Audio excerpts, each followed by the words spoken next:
Hello everyone. So welcome to another video sa channel na to.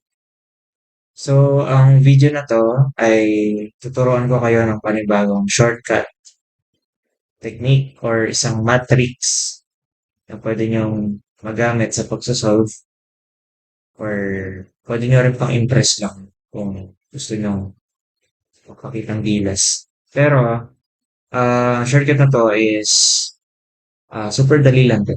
Very useful kapag sa exams na. So without further ado, simulan na natin. So, yung shortcut natin guys is sa pag-times ng 11. Pag-times sa 11. Okay? So, to explain the principle, let's start with 11. Ayan, 11 times 11. So, paano ba yung shortcut dyan? Ang gawin nyo, i-copy nyo yung first and last digit. 1 and 1. Then, provide ka ng space sa gitna. Yung space na yan, manggagaling yan sa kapag ipapag-add mo yung mga digits. 1 plus 1 is 2. Okay, 121. So another example, let's say 89. 89 times 11. Again, ano yung tinuro ko? Copy the first and last digits, okay? Then provide space sa gitna. And then, ayan. So meron kang 8 and 9. Pag plus mo, 17. So write down 7. I-carry mo yung 1. Then mag-add ka. So yan ay 9, 7, 9. Okay? So last example, no? Sa 2 digits, let's say we have 68. Ayan, 68 times 11. So kung makikita nyo, ano no, medyo mabilis to kumpara sa conventional method na isa-isahin ko pa to, 68, 6, 8, 6. Tapos mag-add pa ako isa-isa. Matagal yan. Pero ito, copy mo lang, tapos add mo lang to 14, carry 1. So ayun, 7, 4, 8. Will be the answer. So ano guys, no, double check nyo rin para makita nyo kung legit ba. Pero sure ako tama yun, guys. So, kung nagets nyo na tong 2 digits, proceed tayo sa 3 digits na lang. Okay? Simple lang muna no. 2, 3, 4 times 11. So, paano gagawin dyan, guys? Copy yung first and last again.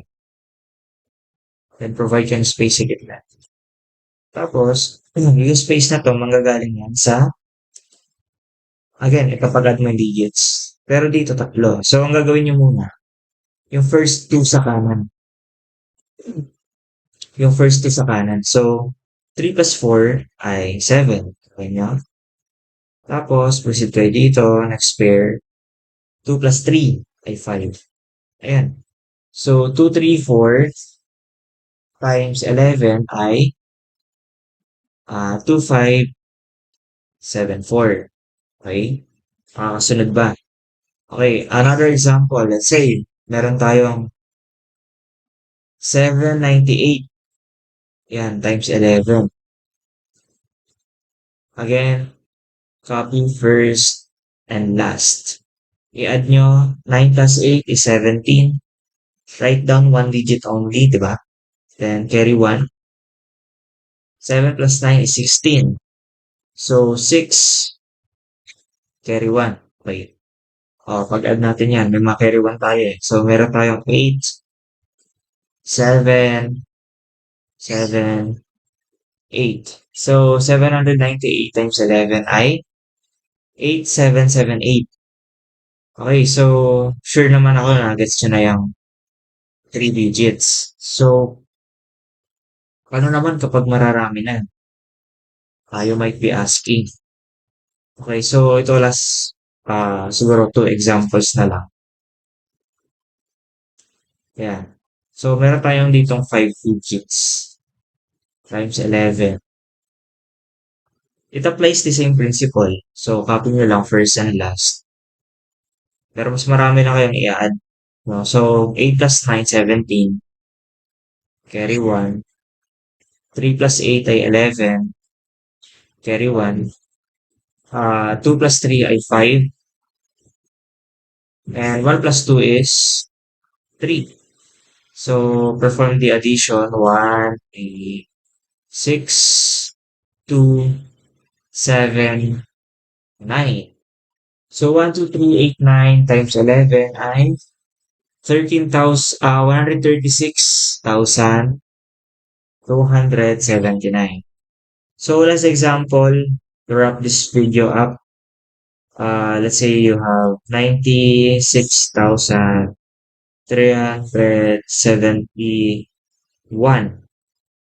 times 11.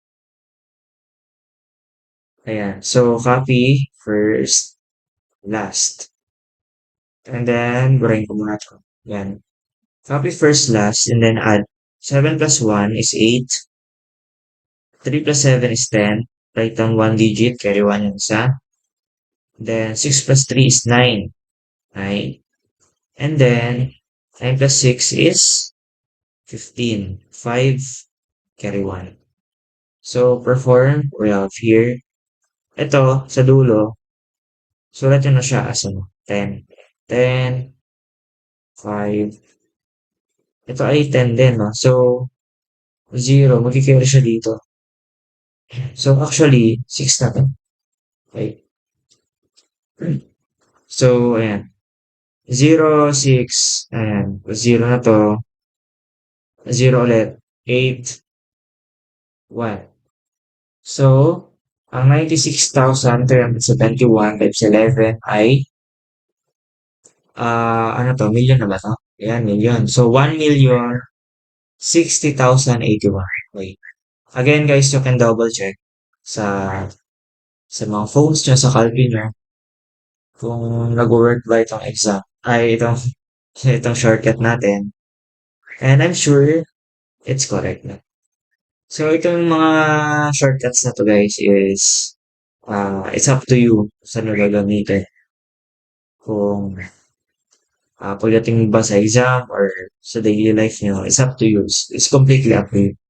Ang mahalaga ay alam nyo at taglay nyo yung pag-perform ng shortcut na to so that when you encounter problems na ma-applyan nito, at least you can save uh, a lot of time in solving. Kasi inatake nyo siya ng shortcut. So, ayun lang guys. That would be it for this video. Very quick video lang kasi super dali lang talaga nitong shortcut na to. And that's it guys, no? Thanks so much for watching and see you sa mga next videos natin.